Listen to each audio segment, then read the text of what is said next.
Good morning दोस्तों। कई दिन से आप लोगों के बीच आने का भाव था, लेकिन कुछ जगह मैं ऐसी फंसा हुआ था जहां पे नेट उपलब्ध नहीं था। तो आज मैं आया हूं उस क्षेत्र में जहां पे नेट उपलब्ध है।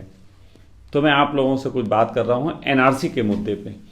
और सच बताएं तो ये बात मैं सीधे सीधे करना चाहता हूं मोदी जी से, लेकिन उसको करने का कारण निश्चित ही कुछ शिकायतें हैं मेरी, कुछ सवाल हैं। और मोदी जी ने अभी ये कहा है, अमित शाह ने ये कहा है कि जिनके अंदर कोई प्रश्न हो वो करें या सलाह दें। तो इसमें सलाह भी होगी और प्रश्न दोनों होंगे। मैं ये भी बता दूं कि मैं ऐसा नहीं है कि बीजेपी को या मोदी को पूरे तरीके से गलत ठहराता हूं। बहुत सी अच्छी बातें भी हैं, लेकिन मैं उसकी तारीफ करना जरूरी नहीं समझता। उसका एक रीजन है कि जिस प्रकार एक एम्प्लॉय कोई कार्य करता है, जो उसका कार्य है, तो जब वो कार्य करता है तो उसको एप्रिसिएशन के लिए ताली नहीं बजानी पड़ती। लेकिन जब वो कहीं कुछ गलत करता है तो उसको टोकना जरूर पड़ता है। उसी प्रकार मोदी जी की बहुत सी अच्छी बातें हो सकती हैं जिनके बारे में मैं कभी नहीं कहता, मुझे जरूरत नहीं। लेकिन जहां पे मुझे लगता है कि कुछ चीजें हैं जिनके संबंध में प्रश्न उठाए जाएं, बात कही जाए, वहां पे जरूर कहता हूं। एनआरसी का मुद्दा भी ऐसा ही एक मुद्दा है जिस पे मुझे अपनी बात कहनी है।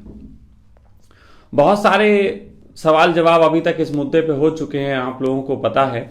मैं कोशिश करूंगा जितनी मेरी स्मृति में है उतनी मैं बातें उठाऊं और आपसे बात करूं। तो पहली बात यह कि एनआरसी क्यों इतनी जरूरी हो गई, क्या हो गया एनआरसी में जो इतना बवाल हो गया। तो बवाल का आप सब कारण जानते हैं कि बवाल का कारण है कि इसमें 3 देशों के मुस्लिम लोगों को जो मना किया गया इस देश में नागरिकता के लिए, कि जो सताए गए आए होंगे हम तब भी नहीं लेंगे। तो वो बात सबसे पहले कर लेता हूं। मेरे देखे ये बात कम से कम भारतीय संविधान के बिल्कुल विरोध में जाती है, जहां हम किसी जाति को आधार बना के उनके संबंध में ये बात कहें। जैसे हम ये कह सकते हैं कि जाति के आधार पर बना के हम 3 देशों को, जो ये मोदी जी का और अमित शाह का स्टेटमेंट है कि इन तीनों देशों को, ये मुस्लिम देश हैं और इस मुस्लिम देश से अगर मुस्लिम सताया हुआ आता है तो हम नहीं रखेंगे। तो कुछ क्रिश्चियन कंट्री हैं, वहां से क्रिश्चियन सताए हुए आते हैं तो हम रखेंगे। कुछ कंट्रीज हैं जहां पे पूरे तरीके से बौद्ध रहते हैं, वहां से अगर कोई बौद्ध सताया हुआ आएगा तो हम रखेंगे। सताए हुए की क्या परिभाषा है? सताए हुए का मतलब आपका हैरेसमेंट किया गया। हैरेसमेंट बहुत तरीके का होता है। कभी कभी कोई व्यक्ति का किसी देश में बिजनेस नहीं चल पाता, खान पान की दिक्कतें होती हैं, या जो उसने ख्वाब देखे होते हैं वो उस देश में पूरे नहीं होते हैं और वो उस देश को छोड़ के दूसरे देश में जाता है। This is harassment. ये भी हैरेसमेंट है। ये भी एक आदमी का हैरेसमेंट है उस कंट्री में कि जहां पे उसकी भावनाओं को नहीं समझा जा रहा। तो इस आधार पे पूरी दुनिया में जो लोग गए हुए हैं, हमारे देश के जो एनआरआईज बोले जाते हैं, कमाने के लिए गए हुए हैं, क्या हम ये नहीं कह सकते उनका इस देश में हैरेस हो रहा था, हैरेसमेंट हो रहा था? हैरेसमेंट केवल शारीरिक नहीं होता, और शारीरिक भी हैरेसमेंट बहुत लोगों का हो रहा। अभी बहुत से बेगुनाह, निश्चित ही इतना बड़ा दंगा फसाद हुआ, इसमें बहुत से बेगुनाह पिटे, वो भी तो कह सकते हैं कि हमारा इस देश में हैरेसमेंट हो रहा। वो हिंदू भी हो सकते हैं। मैं भी कह सकता हूं कि मैं एक ऐसी जगह गया जहां जाके फंस गया। मैं मोदी जी को बड़ा प्रेम करता था, उनकी डिजिटल इंडिया वाली टेक्निक के तहत मैंने कैशलेस के तहत अपने जेब में कोई पैसा नहीं रखा, क्योंकि मेरे पास कार्ड था। मुझे उम्मीद थी कि मेरे पास कार्ड है और जहां जाऊंगा वहां पे पेमेंट हो जाएगा। लेकिन जब वहां पे 3-4 दिन के लिए नेट बंद हो गया तो वहां पे हम खाना नहीं ले सकते थे, किसी रेस्टोरेंट में जाके गाड़ी में तेल नहीं डलवा सकते थे। क्या ये हैरेसमेंट में नहीं आता? आप मुझे बताएं। मेरा भी हैरेसमेंट हुआ। मैं हिंदू हूं तो मैं कहूं अब ये देश में मेरा हैरेसमेंट हो रहा और मैं इस देश को छोड़ के जा रहा हूं। अब वो कहेंगे तो हिंदू राष्ट्र से आए हो। और पहली बात, दूसरी जो ये सबसे बड़ी बात कह रहे हैं कि ये हिंदू राष्ट्र है, अगर पूरे दुनिया से हिंदू आएंगे तो हम उनको जो है वो यहां पे रख लेंगे क्योंकि ये हिंदू राष्ट्र है। सॉरी, मैं आपको बताना चाह दूं, ये हिंदू राष्ट्र नहीं। हिंदू राष्ट्र पूरी पृथ्वी पे सिर्फ एक है, जो है नेपाल। और नेपाल में आज तक कोई हिंदू मुस्लिम दंगा नहीं हुआ। वहां आज तक किसी लड़की का प्रेम के नाम पे हत्या नहीं हुई। यह है नेपाल हिंदू राष्ट्र। हम हिंदू राष्ट्र नहीं हैं। हमारी जो विवेकानंद ने एक बड़ी अच्छी बात कही थी कि हां, मैं उस धर्म से आता हूं, मैं उस हिंदू धर्म से आता हूं जो हिंदू धर्म हर एक को स्वीकार कर लेता है। हां, मुझे हिंदू होने पे फक्र है। मैं हिंदू धर्म में पैदा हुआ, जिस हिंदू धर्म में मुस्लिम विचारधारा को, इजरायली विचारधारा को, किसी भी विचारधारा को स्वीकार कर लिया जाता है। क्या इन्होंने कुछ गलत कहा? अब दूसरी बात ये कह रहे हैं कि नेहरू जी ये कह के गए थे, नेहरू जी ने ये कहा था, और मनमोहन सिंह बने थे, उन्होंने भी कहा था कि हम इस तरीके से हिंदुओं को ले लेंगे। यार एक बात बताओ, तुम भक्त हो गए हो क्या? अमित शाह जी, आप नेहरू जी की फिलॉसफी को फॉलो करने लगे, या आप एक बड़ी डिक्शनरी में से कुछ शब्द चुनते हैं और कहते हैं मैं डिक्शनरी को बहुत प्रेम करता हूं, मतलब कि वो शब्द होते हैं? कैसी बात कर रहे हो यार? क्या तुम इस देश को बनाने पे लगे हुए हो? पीढ़ियां तुम्हें किस रूप में याद रखेंगी? मैं आज से नहीं कह रहा, मैं 2009 में मेरा पहला वीडियो मैंने डाला था और उसमें मैंने कहा था कि ये देश जिस तरफ बढ़ रहा है धीरे धीरे, ये हिंदू आतंकवाद की तरफ बढ़ रहा है। मैं अभी भी कह रहा हूं, आप डाल सकते हो मुझे देशद्रोह के केस में अंदर, मुझे कोई आपत्ति नहीं होगी, मैं अपनी फाइट करूंगा। लेकिन इस देश को कृपा करके ये आतंकवादी टाइप की सोच से मत भरो। और इसमें तुम्हें जो सपोर्ट करते हैं चैनल्स और जो पूरी मीडिया तुम्हें सपोर्ट करती है, वो किन कारणों से करती है? पब्लिक से अब छुपा नहीं है। अब पब्लिक बेवकूफ नहीं है, सब समझ रही है। राजनीति करनी हो तो और ढंग से की जा सकती है। अब मान लो 10 लाख लोग इस समय बाहर से यहां पे हैं, जिनमें से 50,000 मुसलमान हो सकते हैं। आप कह सकते हो 9.5 लाख को मैं स्वीकार करूंगा, 50 को नहीं करूंगा। तो ये बात कहते ही 9.5 लाख आपके फेवर में होते हैं। ये सीधी सीधी राजनीति है। लेकिन आप ये भी कह सकते थे कि ये लागू होने के बाद एक लागू होने की डेट तय कर सकते कि 26 जनवरी 2020 ये लागू हो रहा है, एनआरसी लागू होगा, और एनआरसी के तहत जो है उस डेट से पहले जितने भी लोग हैं सबको हम स्वीकार कर लेते हैं। क्या इसमें बुरी बात हो जाती? आप कहते हैं कि लोगों को जो मुस्लिम नहीं होंगे, उन मुस्लिम लोगों को हम जो है फिर आप एक कैंप बना के रखेंगे। यही तो हिटलर करता था। और आप कैंप बनवा रहे हैं, आप कह रहे हैं कि कैंप हम नहीं बनवा रहे। मैं आपको आपकी रिपोर्ट दिखा सकता हूं जिसमें ये सब दिया हुआ है कि बहुत बड़े लेवल पे कैंप बनाए जा रहे हैं इस तरीके के, जहां पे इस तरीके के शरणार्थियों को रखा जाएगा। कंसंट्रेशन, वो क्या कैंप बोलते हैं, मुझे अंग्रेजी में नाम नहीं आता, लेकिन इस तरीके के कैंप्स होते हैं। हिटलर भी ऐसे यहूदियों को रखता था, फिर उसमें हत्याएं होती थी, बहुत लोगों को मार दिया जाता था। ये मत करो, मत करो, अच्छा नहीं लगता।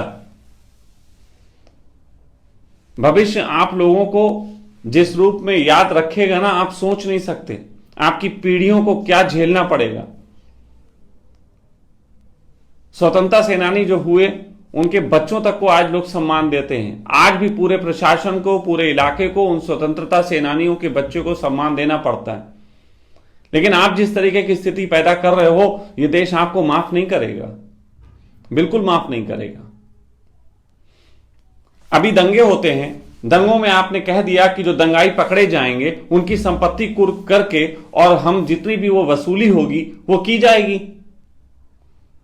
जितनी भी उन्होंने नुकसान किया, बसें जलाई हैं, ये उनकी संपत्ति कुर्क करके हमने वसूली की जाएगी, ऐसा आपने एक फरमान जारी कर दिया। मैं आपसे दूसरी बात कहता हूं, कम से कम 20 से 25 हजार लोग पकड़े गए और अदालत में उनके केस हैं। मैं आपसे कहता हूं कि पकड़ने वाले कौन है? पुलिस वाले।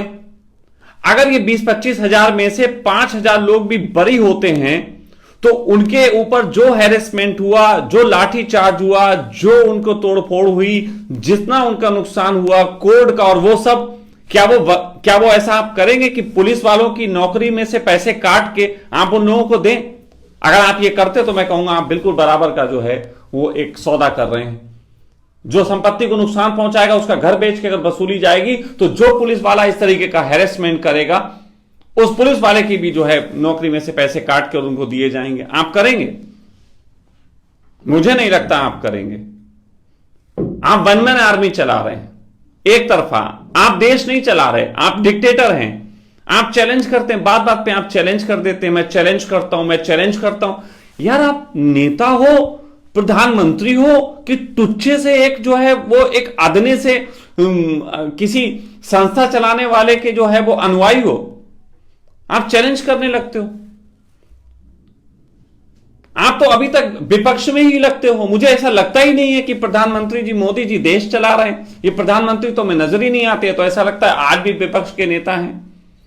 होना तो चाहिए था कांग्रेस को विपक्ष में, लेकिन ये खुद ही विपक्ष में खड़े हुए हैं। एनआरसी के तहत आप कह रहे हो कि लोगों में भ्रम फैलाया जा रहा है। चलो मैं आपसे एक बात कहता हूं, आप कह दो कि एनआरसी में क्या होने वाला, बताओ ना।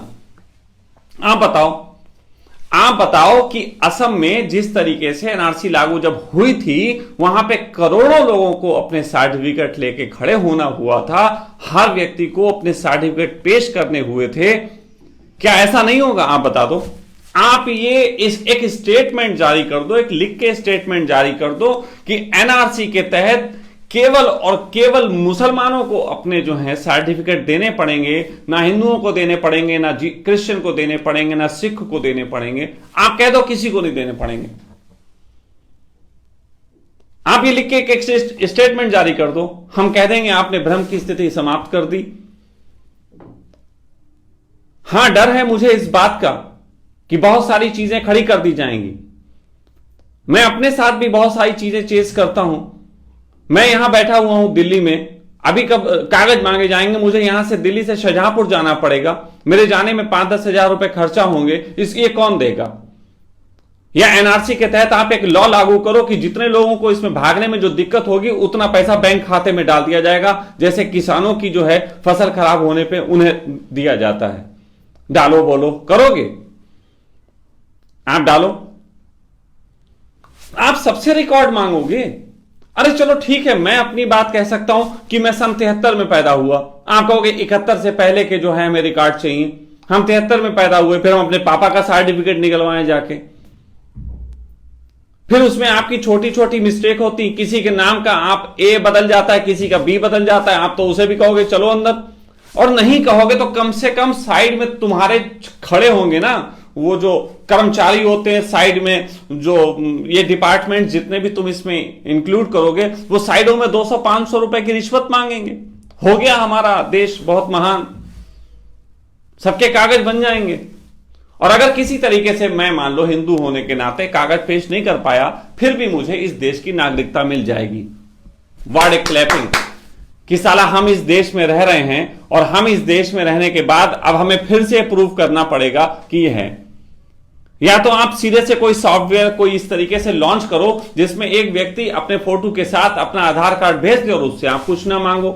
करो आप सिस्टम ये खड़ा।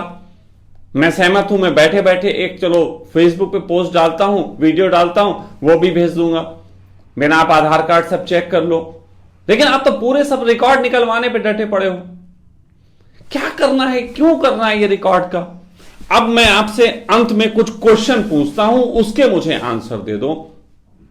मुझे यह बता दो कि इस समय देश में विश्व बैंक का कितना कर्जा हो गया है। आप किसी भी मन की बात में यह बता दो कि इस समय विश्व बैंक का कितना कर्जा इस देश पे हो गया। आप मुझे यह बता दो कि उस कर्जे का कितना ब्याज इस समय यह देश चुका रहा है।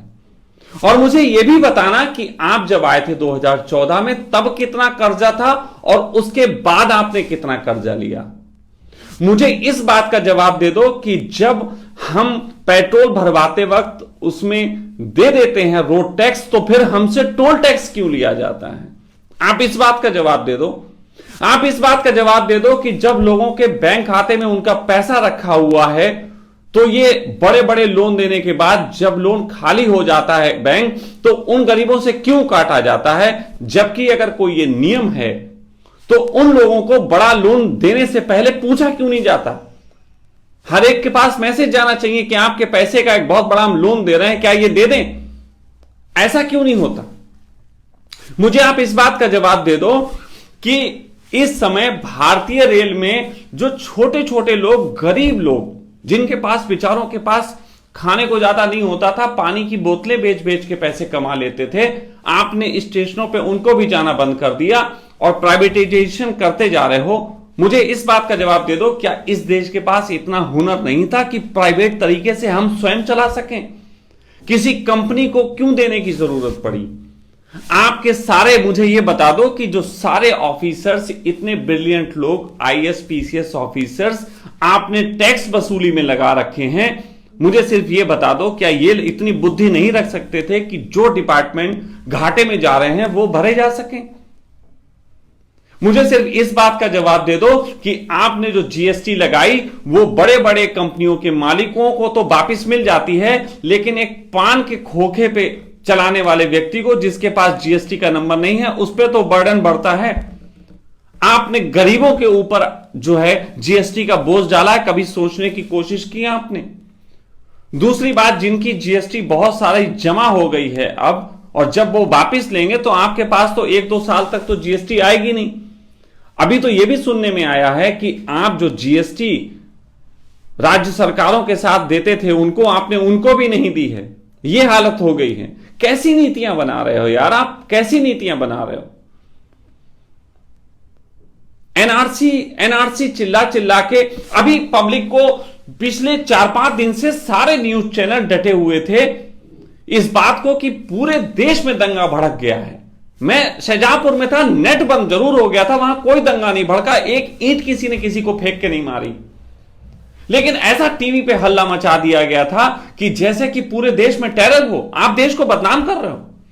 और आज वहां पे झारखंड का चुनाव आ रहा है तो आज कोई न्यूज नहीं है, देश में शांति हो गई, अचानक ही सब शांति हो गई, अब झारखंड का चुनाव है, अब सब शांति हो गई। मुझे बता दो किस शहर में कर्फ्यू लगा दिया गया हो, और जिस शहर में लगाया गया सिर्फ उसका दिखाने के वजह दुनिया भर का शहरों का दिखा के आप टेरर फैला रहे हो नेट बंद करके। क्या मतलब है इसका? मैं आपसे नाराज हूं। मैं एक नागरिक होने के नाते कहता हूं, मैं आपसे नाराज हूं। आपको सुनना समझना चाहिए।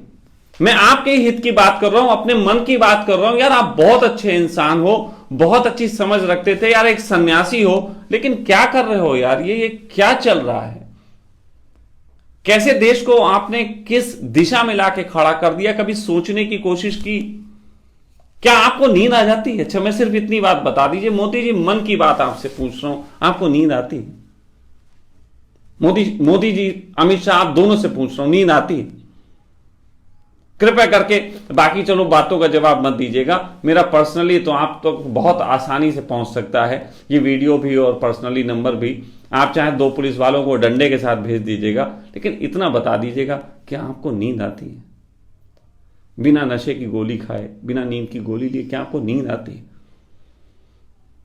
और अगर इतनी सब स्थिति के बाद भी आपको नींद आती है तो आप उस ट्रू मैन की तरह हैं जिसे उस रात बहुत अच्छी नींद आई थी, जिस रात उसने हिरोशिमा पे बम गिरा दिया था। इससे अधिक मुझे आपसे कुछ नहीं कहना। Audio Jungle.